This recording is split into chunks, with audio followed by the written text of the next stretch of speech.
ఉందన్నమాట ఇక్కడ. ఇవి రెండు బీజేపీ నేతృత్వంలోని ఎన్డీఏ అక్కడ పాండిచ్చేరిలో, కానీ రంగస్వామి సీఎం ఆయన. అదే సందర్భంలో ఇక్కడ వచ్చేటప్పటికి డైరెక్ట్ బీజేపీ అధికారం అస్సాంలో, కూటమిలో ఇంకా 2 పార్టీలు ఉన్నాయి అక్కడ. ఇప్పుడు అవి 2 మళ్ళీ కొనసాగే అవకాశం ఉంది. కొత్తగా తమిళనాడులో అధికారంలోకి వచ్చే ఛాయిస్ కనబడుతుంది.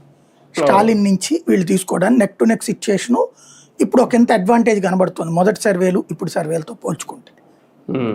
బెంగాల్లో మమత ఓడే పరిస్థితి కనిపించట్లేదు, బీజేపీ పుంజుకుంటుంది కానీ మమత ఓడే పరిస్థితి కనిపించట్లేదు. ఇప్పుడు ఈ 4 రోజుల పరిణామాల తర్వాతన ఏమన్నా మారాలి, ఎందుకంటే అమిత్ షా స్వయంగా వెళ్ళి 15 రోజులు కూర్చుంటున్నాడు అక్కడ. దాంతోపాటుగా సుప్రీంకోర్టే మండిపడుతోంది, ఈసీకి పూర్తి అధికారాలు వచ్చినట్టే. మమతా బెనర్జీ నిన్న జయించిన నాటకం, సర్కి సంబంధించిన ఓట్లు పోతున్నాయి అక్కడ, దానికి ఓకే అవుతున్నాయి, దాదాపు 40-70 లక్షల ఓట్లు పోతున్నాయి.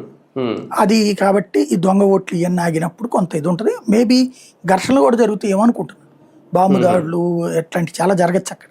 ఎందుకంటే మమతకి చావు రేవు అయిపోయింది, ఎంత రాజకీయమైన చేయడానికి రెడీ అవుతుంది కాబట్టి అక్కడ అదొకటి చూసుకోవాల్సి ఉంటుంది. బెంగాల్ అంటే పశ్చిమ బెంగాల్లో వరుసగా ఎన్నుకునే రాజకీయ సాంప్రదాయం ఉంది, అది ఏమన్నా ఇప్పుడు రివర్స్ అవుతుందా? ప్రజలు కూడా అంటే దాంట్లో మనం చెప్పలేము. అక్కడ బేసిక్ గా ఏంటంటే బూత్ మేనేజ్మెంట్, పోల్ మేనేజ్మెంట్ ఏముండదు అక్కడ, అరాచకమే ఉంటుంది.